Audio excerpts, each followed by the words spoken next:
So today I want to make really an ultimate legendary gem guide.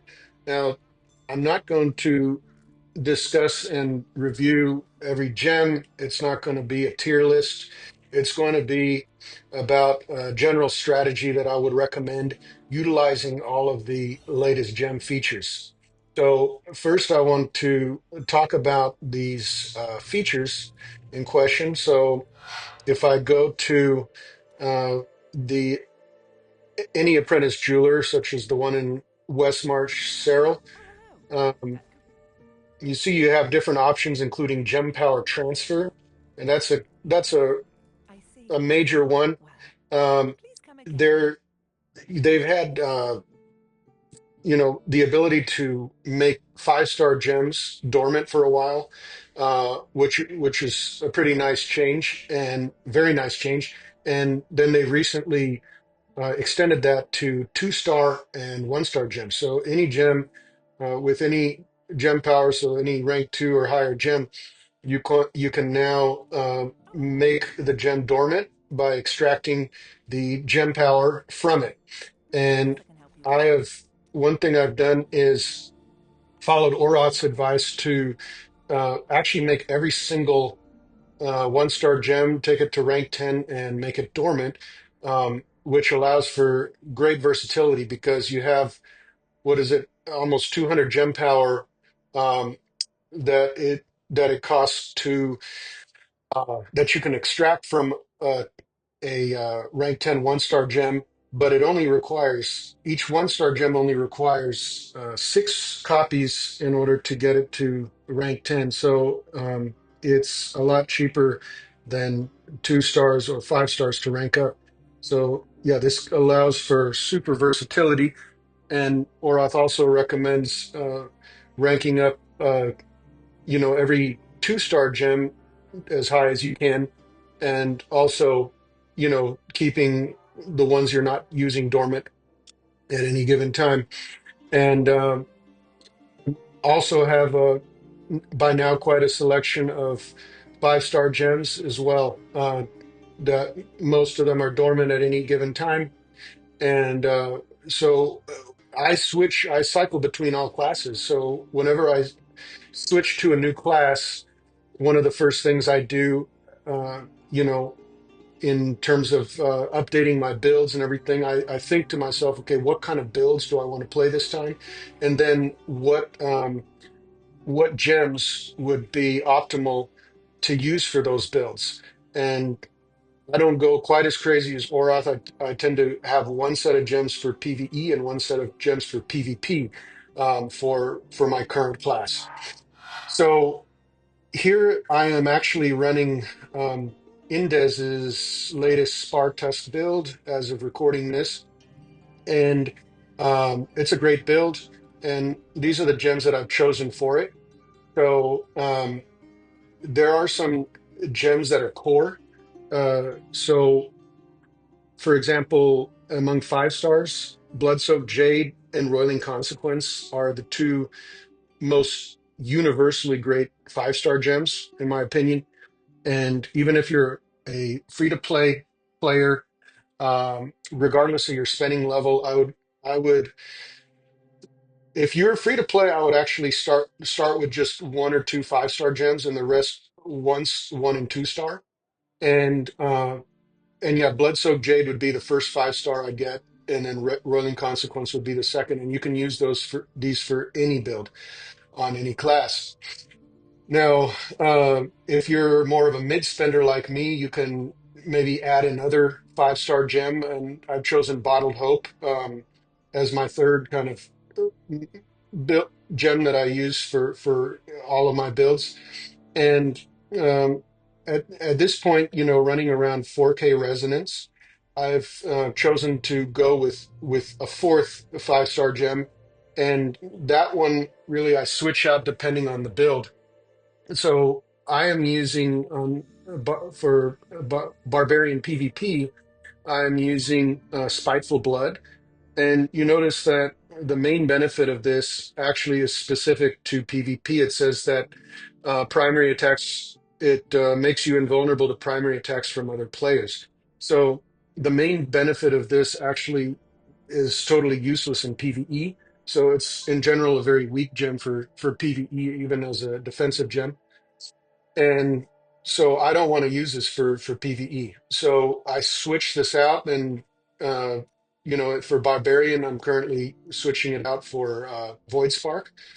And now for my two-star gems at my resonance, I've got currently I'm using Viper's Bite and Mother's Lament. Mother's Lament is a great DPS gem, and Viper's Bite is great for um, both farming in general and for most PvP builds, and especially builds that have an effect like this, which is um, so this essence.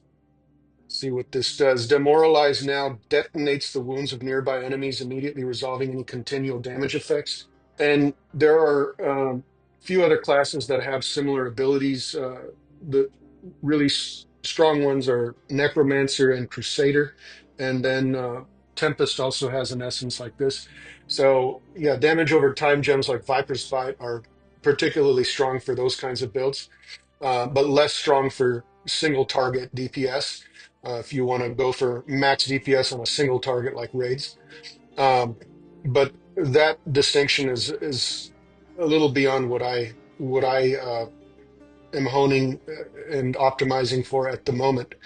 Um, and again, I'm in one stars. I'm using Everlasting Torment, which is another great damage over time gem, and it's particularly good the higher your crit chance is, which is one of the core things you want to stack to increase your DPS in both PvE, and even though it's strifed in PvP, it's cut to only one-third effectiveness. It's so good that it's still good in PvP. And now for this particular build, I'm using Misery Elixir, and that pairs really nicely with uh, any builds that are either you know for based on crowd control, like loss of control, because it increases the duration of the harmful effects you inflict, and that includes loss of control effects, which can be hard loss of control, like stuns, or it could be softer loss of controls like slows, like the Shackled Fate will slow enemies, for example. And it's also particularly this what is it called? Misery Elixir is particularly strong for these dot detonation type builds because the more ticks of and yeah, damage over time are another type of harmful effects. So any if the duration of a damage over time effect is extended enough that it gains an additional tick, then when it's detonated by an effect like this, it will cause that to do more damage. So one thing I would definitely prioritize related to gems is awakening, and you awaken by going over to an NPC right next to Charcy the Blacksmith in Westmarch and purchasing Dawning Echoes, which you can get for either 1,000 orbs or 10,000 platinum. And what that allows you to do is awaken a slot. And um, then when you change your equipment, get an upgrade or whatever, and it's tied to the slot, and it's not tied to the gem either. It's tied to the slot, and you come over here. I believe it's Vic that you speak to in West March, and he'll give you an option to awaken a slot here, and you can see the benefits that you get. Most of the benefits they're tied to the particular essence you're using on your particular build. So you can see this example. I've got Chain Spear damage increase. Here I've got Chain Spear cooldown decrease, and those are the two main types of benefits: 10% damage increase, 10% cooldown decrease. And those might not sound like a lot. I kind of disregarded them for a long time, but they really add up. and especially the cooldown reduction. There's a 30% cooldown reduction cap per skill. And if you get enough cooldown so that you're capped at 30% on key skills, that can make a huge difference. And in particular, and then these awaken bonuses are not strafed in PvP, meaning they're not cut in one third like a lot of other things are effectiveness. So you get their full effectiveness in all modes. And uh, then you can start putting gems inside them as for these gem resonance bonus effects. Uh, for the offensive gems, you have things like primary attack damage, skill damage, and damage done increased per party member. And for defensive gems, you've got things like damage taken while moving decrease, damage taken while suffering loss of control, and block chance. And these percentages, again, might not look very big, but when you start getting them on multiple slots, they start really adding up. And I would recommend focusing on this kind of thing along with uh, your secondary attributes, and those are controlled by a few things, such as your normal gems. Um, so I won't go into all the things that affect your secondary attributes, but especially for PvP and up to a point for PvE, those are very impactful. And all the things I've mentioned, the gem effects, the awakened bonuses, and the bonus resonance effects, those are all, I think, in general, um, things you should prioritize more than resonance.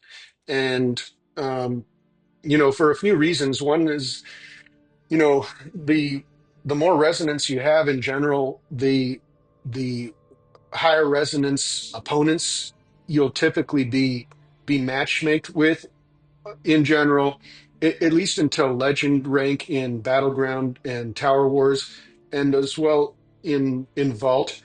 And there may be exceptions to that, but in general, if you think that things are unfair in your matchmaking now, and you think that throwing a lot of money at it is going to fix it, I can tell you it's not. You need to basically, unless you spend as much as you would, you could get a house for on this game, you're always going to have somebody stronger than you, um, with more resonance and whatever. And I would much rather be strong for my resonance than considered a waste of resonance.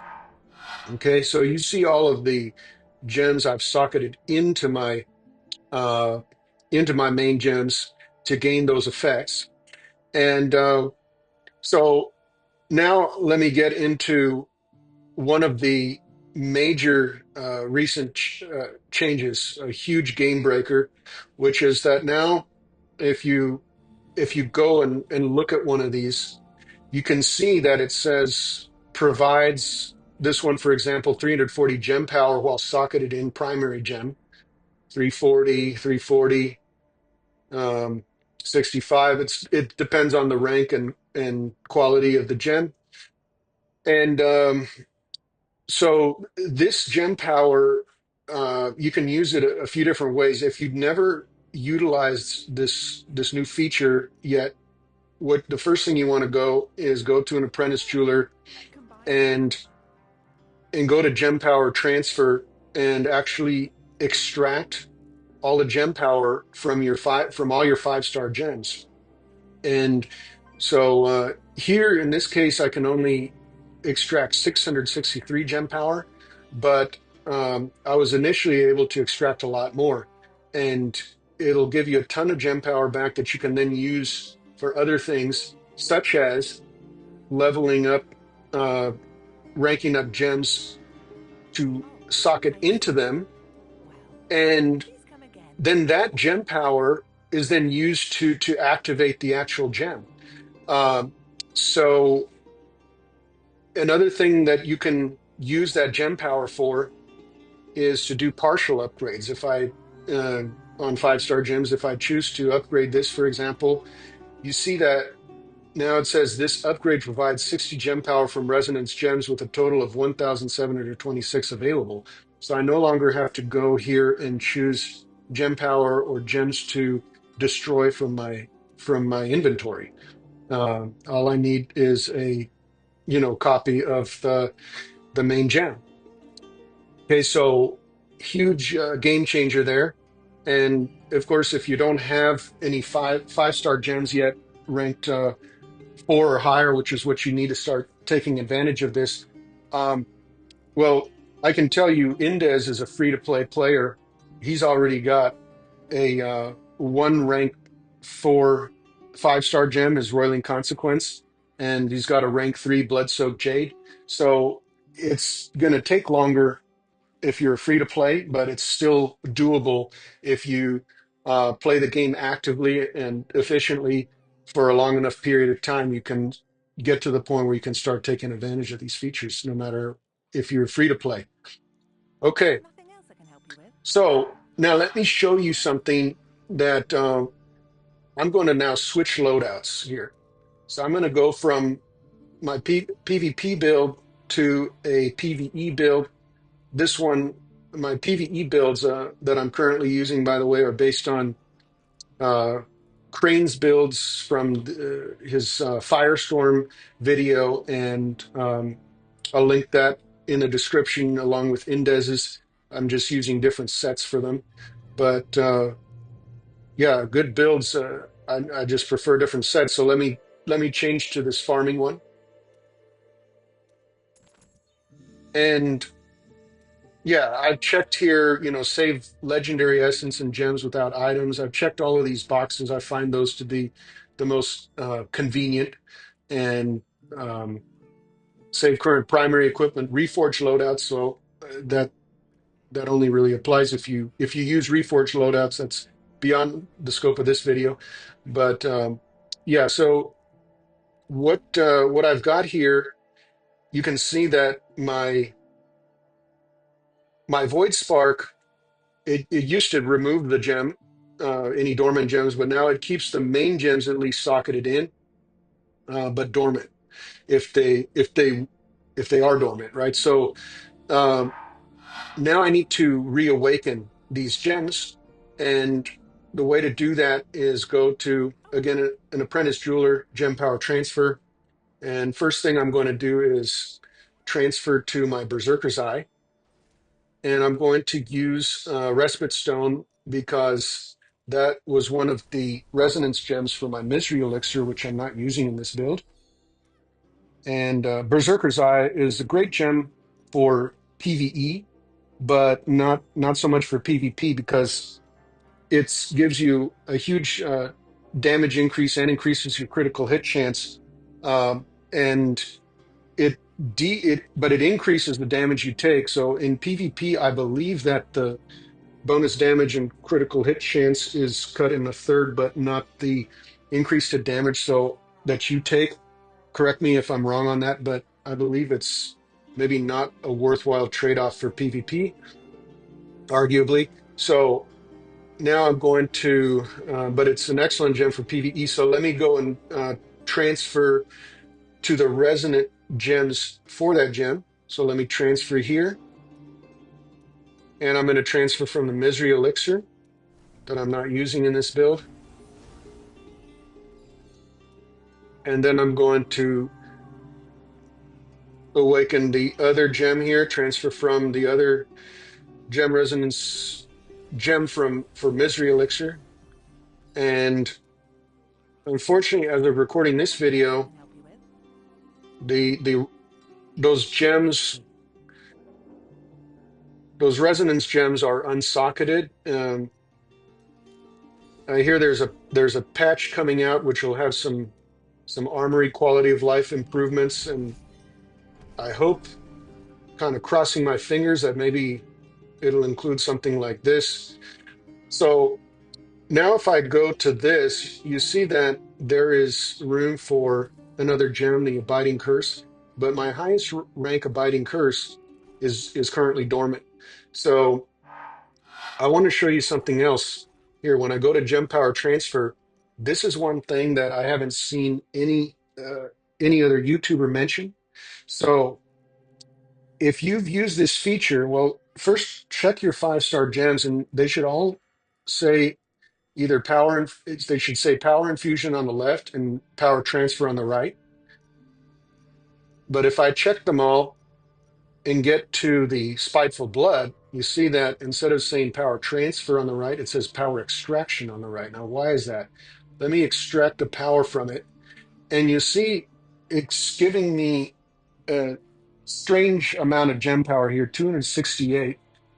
It takes a lot more than 268 gem power to power up, to rank up a spiteful blood. So why is it 268? Let me explain that. I'm going to extract the power from it.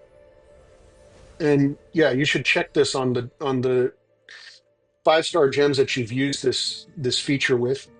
Okay.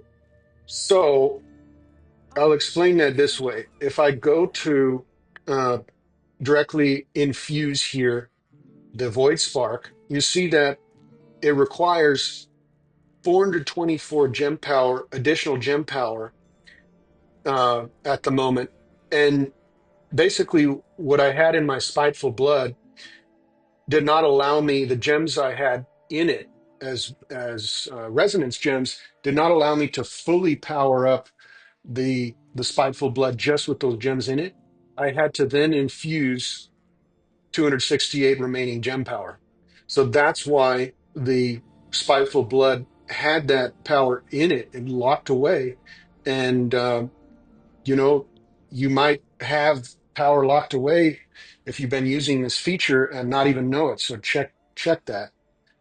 Okay. And so what I'm going to do instead is I'm going to infuse my highest rank abiding curse. I'm going to transfer from, for some reason, it's at the very bottom, the battle guard that I was using for the spiteful blood. And here I'm going to uh, just add 150 additional gem power, which is the difference between a rank 8 and a rank 9, a 2-star gem. And that's going to allow me to awaken this abiding curse. Now, one other change they've made is that if you don't have the gem that's called for, so right here you see the gem listed at the top, the abiding curse, and when you select, you can select a different gem, and it'll still provide you with gem power, and it'll still provide you with bonus resonance, which is not the main goal there. It's actually not that much bonus resonance for the investment. The main benefits are the providing the gem power and also working towards those socketed bonuses. But if you choose a different gem that's not called for, it will provide everything except it won't count towards the socketed bonuses. So you only want to select a different gem here if you just want the gem power and maybe a little bit of extra bonus resonance, and you don't have the gem that's asked for at a high enough rank. So it should be a temporary solution to choose a different gem than um, just to get the gem power and the bonus resonance and not get the uh, work towards the socketed bonuses. But here I've got the gem that's asked for, so let me put it in, and you'll see that that was enough to fully power up my rank 5 void spark. So there we go, guys. So, and Void Spark is another one of those gems that's great for PvE. It can be good for PvP as well, but it's particularly good for farming because it helps spread your damage over time effects to the whole pack of enemies. Um, and yeah, really good for farming. It's also good for dungeons, basically anywhere that you have lots of enemies and you want to spread your damage over time effects around. Void Spark is great for that. Of course, if you've got any effect active from either you or from a party member that applies shock, then that'll make Void Spark do 50% more damage. So yeah, it's a great gem, but it's not uh, my top recommendation of your first 5 star to choose. It's more of a great gem for certain builds and a decent gem for other builds. So uh, those are my general uh, gem recommendations. And to really prioritize versatility, to use these extract features a lot, um, to achieve great versatility, to go for awakened bonuses and these gem resonance bonuses over going for straight resonance, and to really choose an optimal setup of gems for your particular build. And I do hope that I want to end this video requesting that they make a couple of quality of life changes. One is to keep the gem resonance gems socketed in when you change loadouts, even if they're dormant. And the other is some way to automatically transfer gem power um, when you switch Armory loadouts. And I realize there are basically two options for this that the devs could choose. One is to try to make it intelligent and maybe prioritize choosing gems that were in the loadout you're switching from to transfer gem power from, and only extract gem power or transfer gem power from gems in your inventory once once those gems from your first loadout that are not in your second loadout are exhausted. That would be my recommendation of how to implement this. Of course, if it's an intelligent feature like that, it's possible that when it's implemented, it would maybe make some choices that you didn't want as a player, and that could create some annoyances, even if it solves a lot of annoyances. Of course, they could implement it in a way that you manually select the first time the gems that you want to transfer from and the gems you want to transfer to. But however they implement it, it would be a wonderful change to allow us to have this be convenient, because if you've got a an Armory pet, a pack mule familiar, then it's generally very convenient to switch between Armory loadouts. And this is just one exception. It's the main exception, I think, at this point, the biggest one, um, that is still rather annoying and time consuming. So I would really encourage the developers to um, first, make it so the socketed gems, the resonance gems, are still equipped in switching loadout, even if they're dormant. And secondly, to figure out some way to automatically transfer gem power when switching loadouts. And so I will end the video here, and I hope you enjoyed it and got something out of it. And if you did, please like and subscribe. And I'll see you next time. Take care.